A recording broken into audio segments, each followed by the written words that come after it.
All right, we may be able to get it. It's big time UK fan, like most of y'all are. Players that could hit, but they're in roles that they shouldn't be in, Yeah, if that makes sense. And yeah, I think it's hard to watch because at the end of the day, like this is Kentucky. This is a top three brand right, in the sport. right. It's not normal. It's not normal. No, And it's not normal at all. And and there's certain outlets that don't like that I blast Pope like I have been. But dude, and my just lost Ryan. Come on, man. See if we can get him back on. This has been fun. Try again, Ryan. Try again. We'll give it one more shot. listen, you would never know that we were one-on-one partners and layup line partners the way this is going Dude, it ain't us. It's not user error. It's this whole technology bull crap. Is there's too many links going in and out. There's too many videos coming in and out, and you know what? It's just like the portal. There's just too much movement at the same time. And no, I listen. Dude, I agree. The portal, you've got to hit your top targets, and if right. you if you don't, bro, you're done. You're done because unless you're recruiting Boozer and listen, exactly. And when you're a team like that, but you have a guy like Boozer, that's okay as long as he's healthy.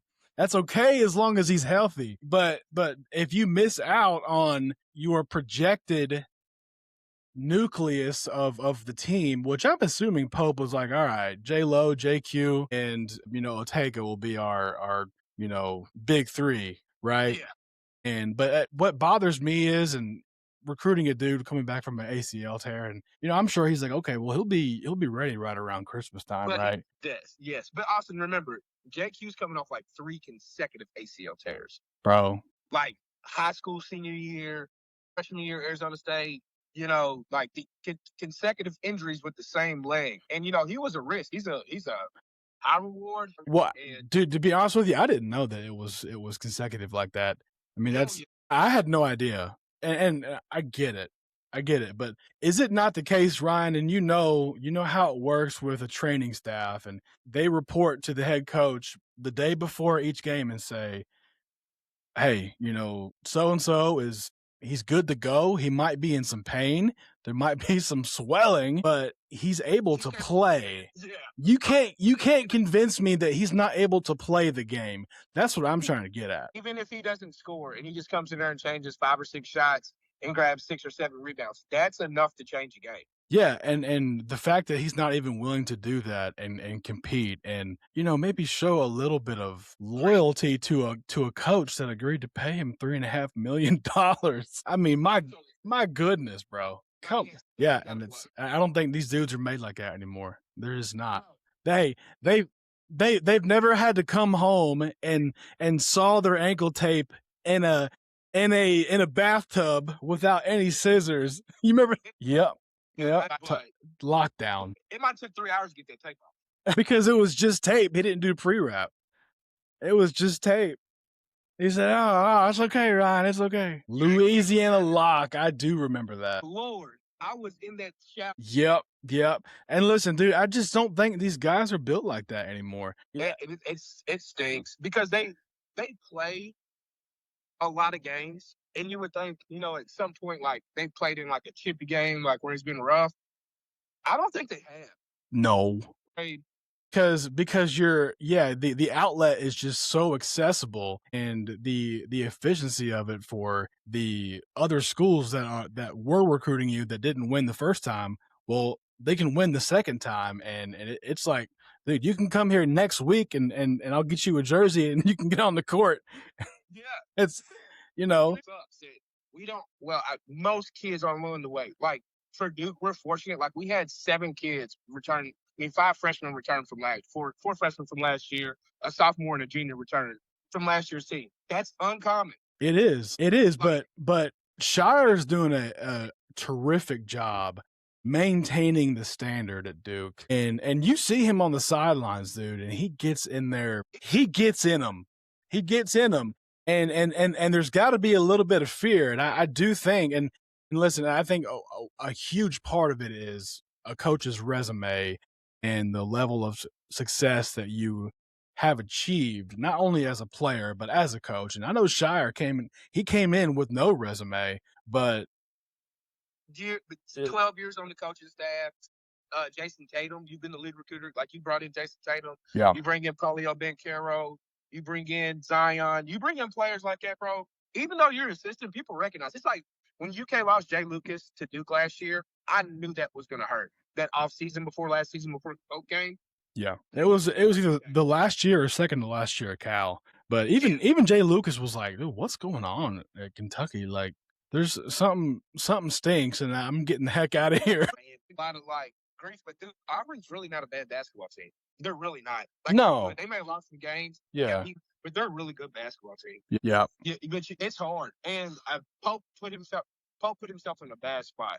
Like, dude, last year you come out second game of the season, you beat Duke with arguably one of the best Duke rosters we've had. You could probably say since like 2001, 2002. Yeah. Like you can legitimately say that. Yeah. And he wins that game. But injuries start to happen, and you're still riding the high of success, winning that game. And then, would you guys win like 6 ranked games to start the year? And then it just tanked. But then again, you play in the SEC, so like it's a different. And last year was night and day difference. This year's SEC is not even comparable, and it's a testament to how bad we actually are, because the 5-game winning streak that they just had, dude, LSU is awful. Ole Miss is cringeworthy. They're missing wide open shots. It was a fluke. It was an absolute fluke that we had those 5 games scheduled consecutively, and now we're going to go back through the gauntlet. Auburn, Florida twice, Arkansas. Dude, tomorrow's make or break. Yep. They're all hard. Let's, man, I'm going to wrap it up here. I know you're not a Kentucky fan, but does Kentucky beat Arkansas and Cal tomorrow? Which OA are we getting tomorrow? If you could tell me OA is going to have 22 points and 3 steals, y'all are going to go into Arkansas and going to win. Bro, OA had 20 against Vandy when we got 40-pieced. 30 but like when there's games you could tell he's fully engaged and like he just cares about playing ball. There's some games you can read his body language and the only thing he cares about is probably that Aston Martin that's waiting on him in the park. But the thing is, it can't be just him. Like, he has to have Denzel, and he has to have Malachi. It has to be a collective effort, man. And that's the issue. The collectiveness is good defensively. Like, they've shown it. And I know the offense is like, well, you don't have elite shooters like last year. So the offense is going to be a little crazy. But if Pope can get them to play fast and don't let the ball touch the ground off the rebound and just get it out and runs better than most bigs he's going to play against all year long, like, sprint the floor. Like, just the small hustle things. They haven't been sprinting the floor. They were jogging all night there night. But the thing is, in order to run the floor, you got to get stops, right? You got to get stops. Miss shot. When you get a chance, run the floor.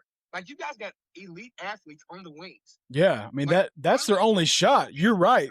I agree. That's their only shot to compete with any top-level SEC team. That's what it is. If you had somebody guarding the ball like that, it could change everything. Butler was that. Jasper Johnson is scared to death of most of the point guards and most of the guards in the SEC for whatever reason. I don't know, but he looks like he's scared to death every time he enters the game, aside from maybe 1 or 2 just random occurrences that, where he actually looked good. And then the following game, he was just like, oh, shoot, I'm not sure if I can take a shot or not.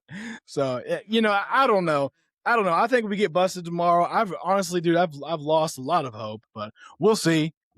I think we'll probably get beat by 10 to 15. Cal's going to have those dudes ready to roll. There's Bud Walton's going to be rocking, and we're going to come back home with our tails tucked under our legs, and we're all going to be talking about the same stuff here in a couple of days. So, man, I appreciate you hopping on, bro. Yes, sir. Hey, hopefully Duke. At Virginia Tech is a hard place for Duke to win. I don't want to hear you worrying about Duke winning or losing. Listen, y'all are not even in the same ballpark. We're down in the dumps, so I don't want to hear the decency or indecency of a Duke fan talking about, oh, if we get beat by Virginia. Shut up, bro.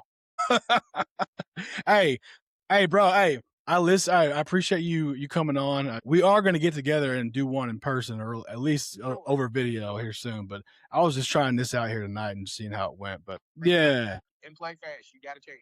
That's right. He said it. Ryan Walker said it. Scott County's own. Have a good one, bro. We'll see you. All right. We'll see you.